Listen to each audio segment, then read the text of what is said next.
Hey folks, this is Mike Tango Whiskey coming at you with another video. Wanted to put something out on, I don't know, just a few thoughts I'm having over the past couple days, after the shooting in Utah. The internet is, especially YouTube, I mean, everybody's putting out a response video or, something. And I don't know, I had a couple thoughts. My first thought is, obviously this is terrible and tragic, right? I couldn't imagine something like that happening to somebody I was close to or to someone in my family. But how does this impact the 68%, right? Your average Joe who's thinking about preparedness. The truth, unfortunately, the truth is it probably won't affect most of us, right? I mean, as terrible and as tragic, it's probably, we're still going to go to work. We're still going to go to the grocery store. Obviously for the people close to that situation, it's life-changing. But for most of us out here who are far away from it, and, it probably won't affect us very much.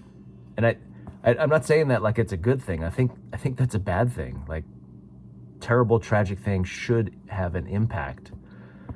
And I think it speaks to where we are and potentially where we're going, right? We talk about kind of the slow crumble leading up to a quick collapse.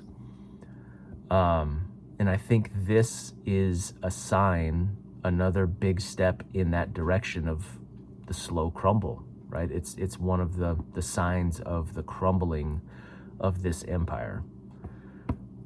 Political violence, more common, more frequent, more extreme,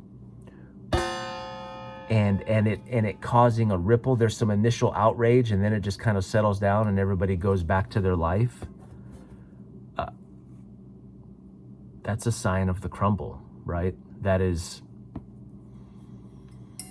It's just, I think that's what's going to happen. I see a lot of people online, and they're like riled up, and they're like, this is it. This is the tipping point. And I'd be surprised if it was. I'm not saying there isn't going to be one, but I'd be surprised if this was it.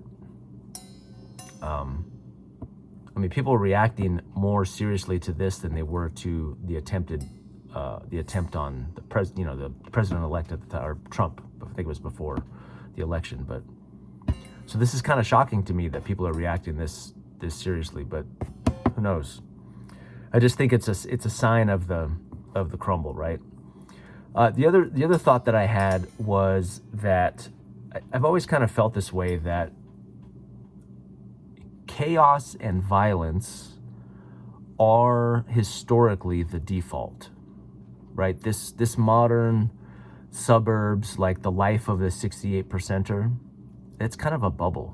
It's an anomaly in the timeline of history. We are living in, I was thinking about, I've talked to my sons about this, and, a man can go his whole life out of shape, ineffectual, unconcerned about the people around him, cowardly, weak, unloyal, traitorous, and live a good life. A man especially, can be all of those things and live a pretty decent life. Live the classic Western lifestyle, right? Those are soft times. And I think we are seeing the pendulum swing back towards hard times. I do think it's going to be a gradual swing back to much more difficult times. Chaos and violence are the default. This peaceful, tranquil, this is the exception. So I think the crumble is going to work. Things are gradually, bit by bit, going to get worse and worse.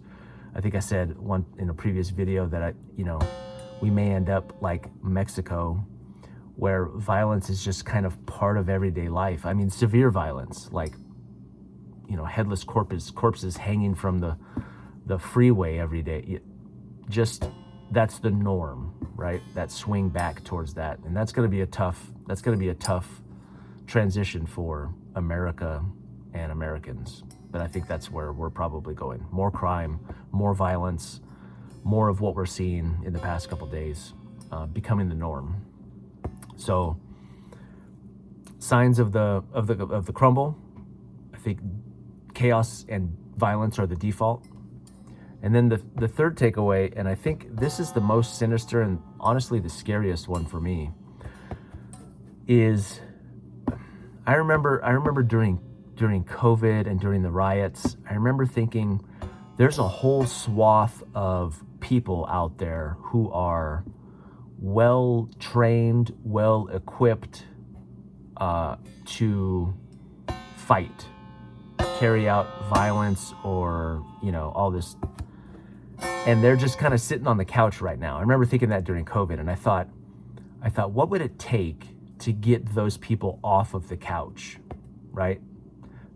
For the average person to go, this is it, that's it, we're done.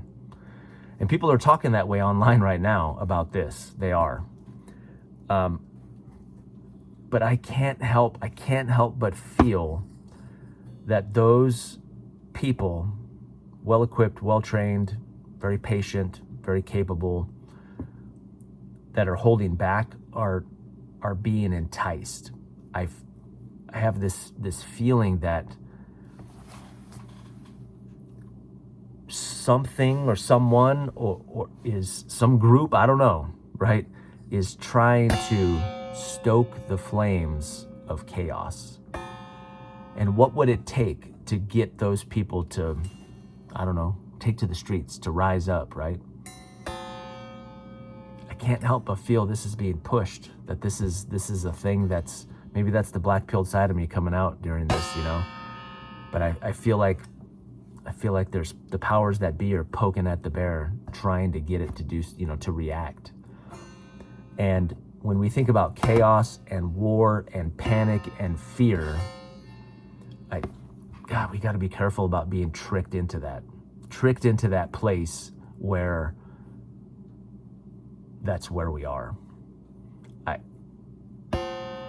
We have to be level-headed. We have to be strategic.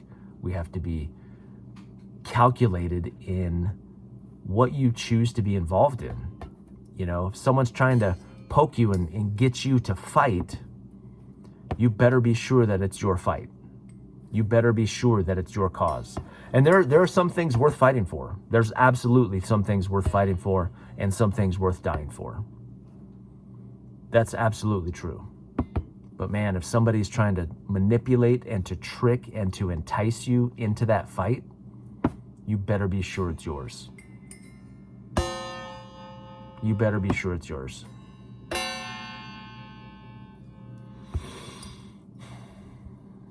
I guess that's all. No real wisdom, I'm not gonna feign anguish, and I didn't know the guy. It's obviously tragic, but my pretty regular life will probably go on for the most part, right? It will, in the short term for sure. And that's unfortunate. It bothers me that we're at that place where something this terrible can just kind of be a blip. And it probably will be. It probably will be.